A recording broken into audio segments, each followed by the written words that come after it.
बाद में हृदय से हृदय मिलाकर, हाथ से हाथ मिलाकर के कहा कि पुत्र तुम सृष्टि की संरचना।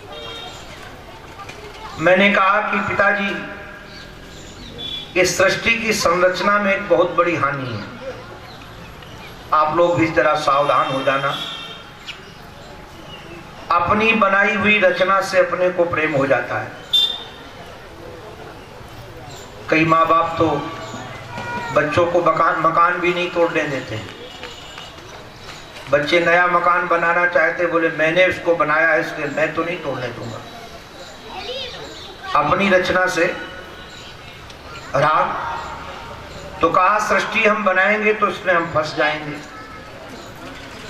ब्रह्मा जी महाराज को परमात्मा ने 4 श्लोक दिए हैं। इसी का नाम चतुश्लोकी भागवत है। ज्ञानम परम गुह्यम में यद विज्ञान समन्वितम सरहस्यम तदंगम च गृहाण गदितो मया। ये 4 बातें आप भी समझ लेना। अगर 4 बातें आप लोगों ने समझ ली तो दुनिया में कहीं भी रहो, किसके भी साथ रहो, आपका चित्त अशांत नहीं होगा।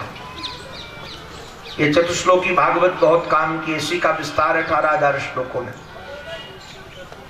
मैं संक्षेप में ही कह सकूंगा। 4 बातें जो ध्यान देने लायक हैं इसमें। पहले इस जगत के मटेरियल को देख लो, किससे बना है जगत। मटेरियल का यदि बोध होता है तो फिर ज्यादा कलह नहीं होता। जैसे आप लोग जानते हो, पता नहीं यहां मध्य प्रदेश में ये प्रणाली है कि नहीं, जब दिवाली का दिन होता है, दिवाली के दिन रात्रि में उत्तर प्रदेश में अधिकतर जगह गणेश लक्ष्मी की पूजा होती है और भुजे हुए चावल लाई, उसमें गट्टे और चीनी के बने हुए खिलौने, कोई हाथी बना होता है, कोई घोड़ा बना होता है, कोई इसमें कोई राजा कोई रानी। अब बच्चे झगड़ते हैं कि हमको राजा नहीं रानी चाहिए, हमको घोड़ा नहीं हाथी चाहिए। किंतु बड़े लोग झगड़ते हैं उस प्रसाद में कि हमको घोड़ा दे दो, हमको घोड़ी दे दो। उनको पता होता है कि घोड़ा और घोड़ी, राजा और रानी में सब एक ही मटेरियल लगा है, खान है। हमारे एक महात्मा सुनाते हैं कि दीपावली के दूसरे दिन एक सज्जन के यहाँ महात्मा पहुंच गए। तो सुबह सुबह का समय था, तो जो महात्मा पहुंचे उनके शायद 3 पुत्र थे, छोटे छोटे थे। एक ने कहा कि मैं तो महात्मा खाऊंगा, दूसरे ने कहा कि मैं 2 खाऊंगा, तीसरे ने कहा कि हमको तो 3 चाहिए, 4 चाहिए। महात्मा सोचने लगे जिसके बच्चे इतने खतरनाक हैं कि महात्मा खाते हैं, तो महाराज वो चुपचाप उठकर भाग पड़े। वो महात्मा हमारे बड़े विनोदी, रामायण की कथा सुनाते हैं, वो हंसाते ही रहते। तो कहा महात्मा भागे, और भाग करके निकल कर गए तो घर वालों ने देखा, माता पिता ने, महात्मा भाग गए सुबह सुबह। तो पीछे पीछे दौड़े तो महाराज उनको लगा कि और खाने वाले, हमको लगता है यहीं खा जाएंगे। तो पकड़ लिया, जो पकड़ा, महाराज अपराध हुआ, क्यों भाग कर आए, वापस चलो वापस चलो। तो सोचे वहां जाएंगे तो सब मिल के खा जाएंगे। उन्होंने कहा मुझे जाना नहीं तुम्हारे घर में। बोले महाराज बात क्या हुई?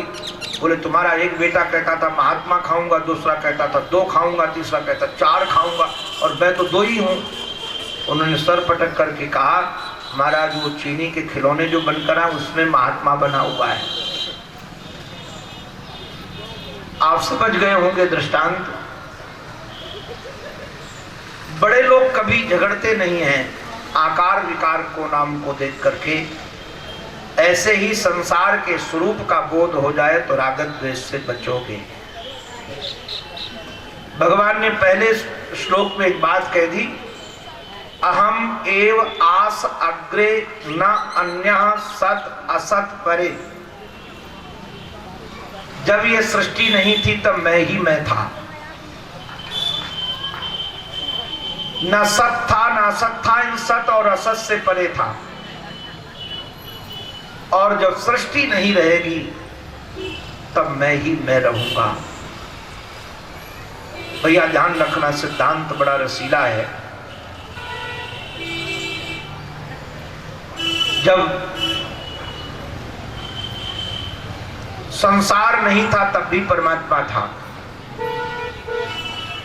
और जब संसार नहीं रहेगा तब भी परमात्मा रहेगा। तो जो आदि और अंत में होता है वही मध्य में होता है। जैसे घड़ा बनने के पहले मिट्टी थी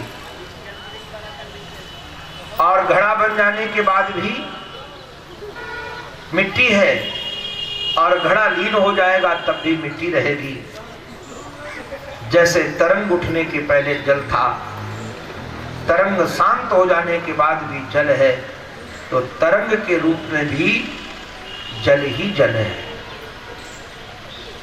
ऐसे संसार में जो भी मटेरियल आपको दिख रहा है, चाहे पांच भौतिक शरीर दिखे, वृक्षादि दिखे, सब के अंदर परमात्मा है। और परमात्मा वही परमात्मा है जो आदि में था और अंत में रहेगा। तो परमात्मा दिखता क्यों नहीं है? बोले तीर्थम यद प्रतीयेत न प्रतीयेत चात्मनि यद विद्यात्मनो मायाम यथा भासो यथा तमः। भैया जैसे कभी दृष्टि दोष हो जाता है, तो दृष्टि दोष हो जाने के बाद कई बार चंद्रमा एक की जगह दो दिखने लगते हैं। तो चंद्रमा दो नहीं है, एक ही है। और हमको तो महाराज कई बार बड़ा भ्रम होता है, लगभग होता है। जैसे शास्त्र चिंतन कर रहे हैं, आंखें थक गई, तो मैं बाथरूम गया और आंख धोया, तो धोने के बाद चश्मा यहाँ चढ़ा देता हूँ। आंख धोया, चश्मा ऊपर चढ़ गया, फिर आकर बैठे पुस्तक उठाई तो चश्मा की खोज चलती है। पूरा कमरा चश्मा ढूंढता हूँ, चश्मा चश्मा चश्मा। बाथरूम जाता हूँ, कमरे में ढूंढता हूँ, नीचे ढूंढता हूँ, फिर अपने सेवक से कहता हूँ, रवि चश्मा पता नहीं कहाँ रख दिया है। फिर वो भी ढूंढते हैं, बाद में हमारे खोपड़े में होता है, तो कहते हैं गुरुजी आपके मस्तिष्क पर है। तब फिर मैं उतार करके ऐसे लगा लेता हूँ। अब देखो चश्मा कहीं गया नहीं है, चश्मा हमारे पास में ही है, किंतु हमारी खोज चश्मे की होती है। वो तभी ये कहावत बनी, तौबे जी अपने बच्चे को लेकर के, ये हमारे मामा जी ने सुनाया है, नारायण भक्तमाली जी महाराज ने। हम इन महापुरुषों का नाम इसलिए ले देते हैं कि जैसे भगवान के नाम लेने से जीव पवित्र होती है, ऐसे संतों के नाम लेने से जीव पवित्र होती है। और ज्ञान चोरी का न रहे, जिसका जो है उनके चरणों में निवेदित हो जाए, क्योंकि है तो इन्हीं महापुरुषों का प्रसाद। तो पूज्य मामा जी महाराज सुनाते हैं, वो चतुर्वेदी जी गए अखाड़े में, छोटा अपना बच्चा ले गए थे, और बच्चा ले गए थे संयोग से वहाँ छानी भांग छान करके, और बच्चे को अपने कंधे में बैठा लिया, और आ रहे थे तो भूल गए कि बच्चा कहाँ गया।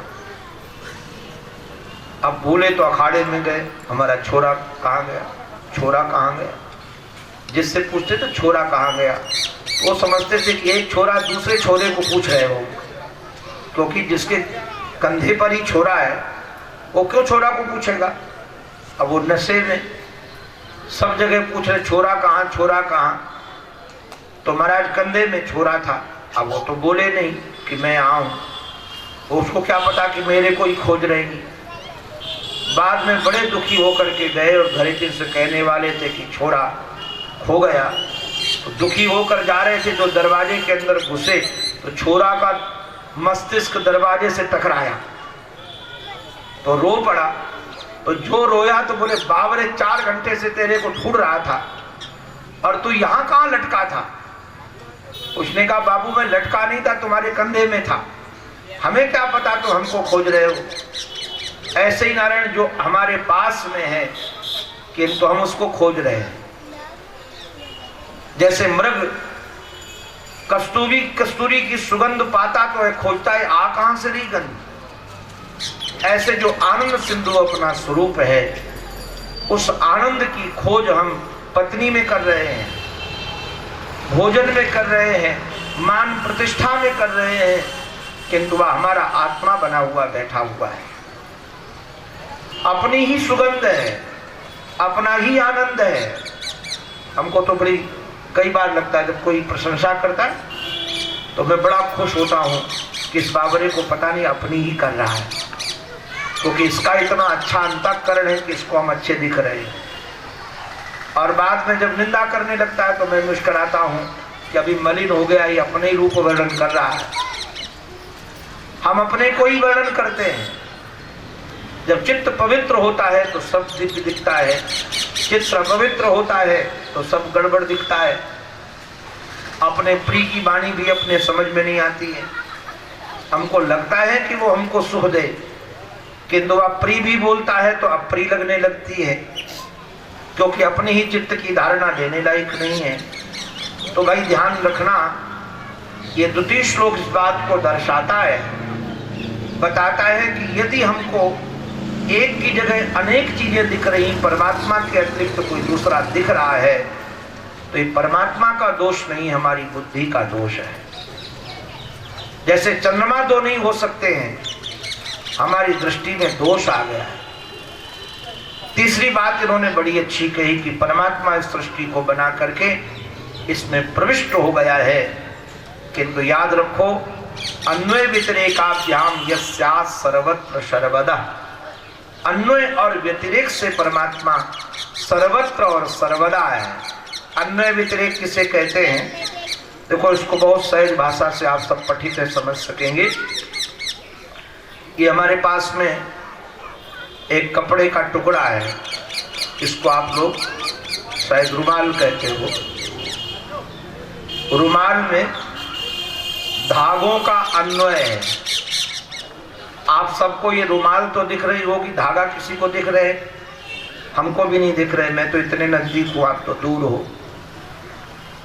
अगर इस रुमाल में धागे न हो, और धागे भी 2 प्रकार के, ताना और बाना, एक धागा इधर एक धागा इधर, ऐसे बिना हुआ है, तागों से रुमाल बना है। अच्छा यदि हम कहें कि तागे तागे हम निकाल लेते और रुमाल तुम ले जाओ, तो यदि मैं धागा निकाल लूंगा तो रुमाल नाम की कोई चीज बचेगी? नहीं बचेगी। ऐसे ही संसार में परमात्मा का अन्वय है। जैसे इस रुमाल में धागों का अन्वय है, ऐसे ही सारे संसार में परमात्मा का अन्वय है। जैसे रुमाल में बिना धागे के रुमाल नहीं रह सकती है, वैसे संसार में बिना परमात्मा के संसार नहीं रह सकता है। अच्छा ये रुमाल बिना धागे के नहीं रह सकती, किंतु धागे बिना रुमाल के रह सकते हैं कि नहीं? बोलो, रह सकते हैं? ऐसे से गर्दन हिला दिया करो और हम पूछा करें तो बता दिया करो, बाबा हमारी तरफ देखो, ओ बाबा मास्टर साहब मेरी तरफ। अच्छा नहीं लगता हूं?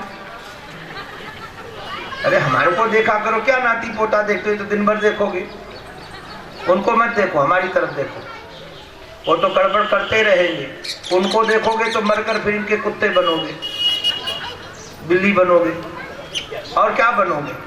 और हमारी तरफ देखोगे तो भगवान तक पहुंचोगे। हम इतनी रसीली बात तुमको सुना रहे हैं, अध्यापक हो आप, पढ़े लिखे हो।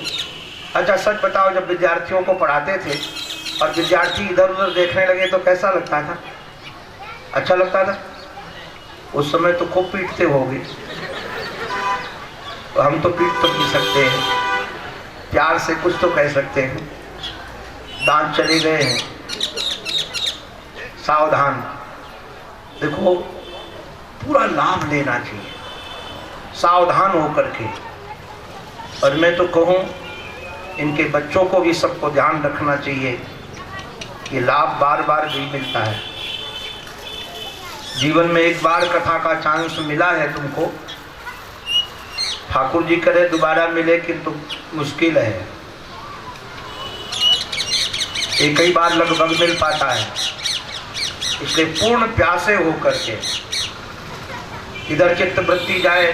इनकी बहुओं से भी, बच्चों से बड़ी प्रार्थना है, इनके नाती पोतों को दूर रखा करो इन दोनों बुढ़ा बुढ़ियों से, क्योंकि नाती पोते निहारने लगेंगे तो हमारी इतनी बढ़िया बात उनके दिमाग से निकल जाएगी जो हम तुम्हारे दिमाग पे भरना चाहते हैं।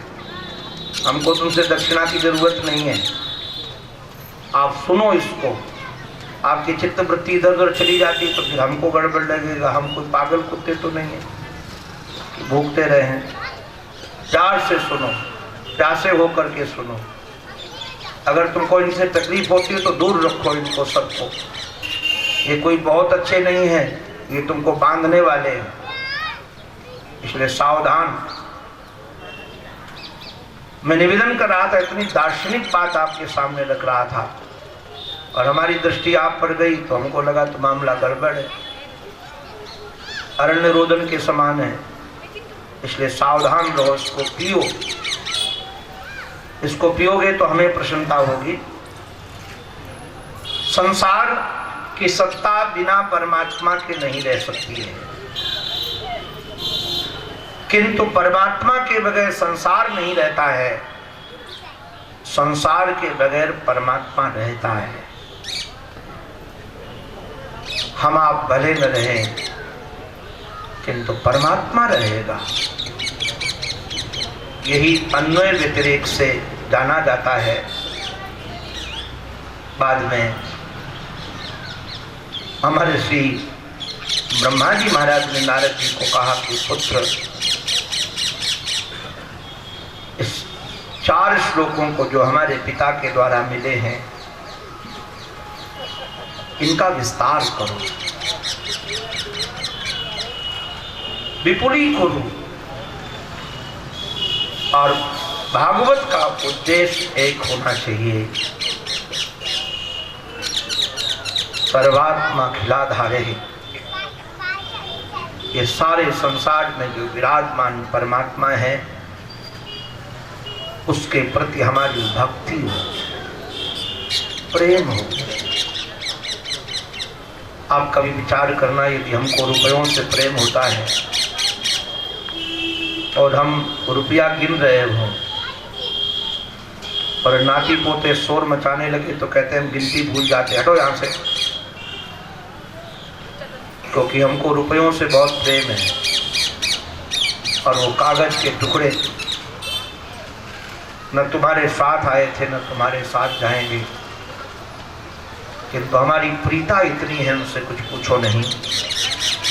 ऐसे जिस दिन भगवान से प्रीता हमारी हो जाएगी उस समय कोई भी उनकी चर्चा में यदि व्यवधान डालेगा तो अपना प्यारा नहीं लगेगा, लगेगा कि बस इससे दूर हो जाओ। हमारे तुलसीदास जी महाराज ने तो गजब ढा दिया। हमने संतों से सुना तो यह है कि संत प्रवर श्री तुलसीदास जी महाराज को अकबर ने कहा था कि हम आपका दर्शन करना चाहते हैं, क्योंकि तुलसीदास जी महाराज ने कई मुर्दों को जिंदा कर दिया था और विश्वनाथ के वृषभ को भी, पाषाण की मूर्ति को रोटी खिला दी थी। मैं कई बार कहता हूँ मुसलमान राजा बहुत आए किंतु इनमें अकबर बहुत भाग्यशाली था। अकबर को कई संतों का दर्शन मिला। तो तुलसीदास जी महाराज के पास सूचना भेजी थी कि मैं काशी आना चाहता हूं। तुलसीदास जी महाराज ने मना कर दिया, आप ना आओ, मैं आकर दिल्ली में आपसे मिल लूंगा। कई बार मैं साधुओं के व्यवहार को ये संसारी समझ नहीं पाते। काशी के विद्वानों को लगा कि तुलसीदास जैसा विरक्त महापुरुष स्वयं अकबर के पास मिलने के लिए क्यों जा रहा है, उसको आने देना चाहिए। कुछ विद्वानों ने पूछा तो तुलसीदास जी के नेत्रों में अश्रु भर आए। उन्होंने कहा कि तुम्हें पता नहीं है, वो आएगा तो अकेले नहीं आएगा, सेना लेकर आएगा, और सेना का आहार सतोगुणी नहीं जाने कितने निरीह पशु मारे जाएंगे और जाने कितने लोगों को कष्ट होगा। तो यदि एक के कष्ट सहने से हजारों की पीड़ा बच जाए तो उसको कष्ट सह लेना चाहिए। हम इसकी जाएंगे। हम कई बार गुरुजनों की सहजता का चिंतन करते हैं तो हृदय भर आता है। हमारे आराध्य गुरुदेव को, महाराज श्री को कैंसर था, डॉक्टरों से मिलने ने मना कर दिया था। सेवक उनको सावधान रहते थे कोई मिल न पाए, किंतु सेवक इधर उधर होते थे तो महाराज जी जाकर बाहर बैठ जाते। सब लोग आकर प्रणाम करते थे, भीड़ इकट्ठी हो जाती थी। स्वामी प्रबुद्धानंद जी महाराज नाराज होकर के कहते थे, आप बाहर क्यों निकल आते हो, इससे रोग बढ़ जाएगा, इन्फेक्शन हो जाएगा। महाराज जी कहते थे, स्वामी जी अगर एक के कष्ट सहने से हजारों को प्रसन्नता होती हो तो एक को कष्ट सह लेना चाहिए। हमारा सनातन धर्म यही है। तो अकबर से मिलने के बाद जब वह भक्तमाल के रचयिता नाभादास जी महाराज के निमंत्रण पर वृंदावन आए, क्योंकि श्री नाभादास जी महाराज को भक्तमाल का सुमेरु चाहिए था, क्योंकि माला बनकर तैयार हो गया था किंतु सुमेरु चाहिए। अभी तक सुमेरु मिला नहीं था। उसके लिए उन्होंने झारा भंडारा किया था। उसमें संत आएंगे तो श्री तुलसीदास जी महाराज भी पहुंचे। शायद उसी काल में मीरा भी थी, और मीरा के सामने एक समस्या थी कि परिवार के लोग भजन के विरोधी थे, और अगर परिवार वाले लोगों का मानस मानकर काम करे तो भगवान तक नहीं बढ़ सकेगी। तुलसीदास जी महाराज की ख्याति थी, उनको पत्र लिखा उन्होंने कि बाबा आप बताओ मुझे क्या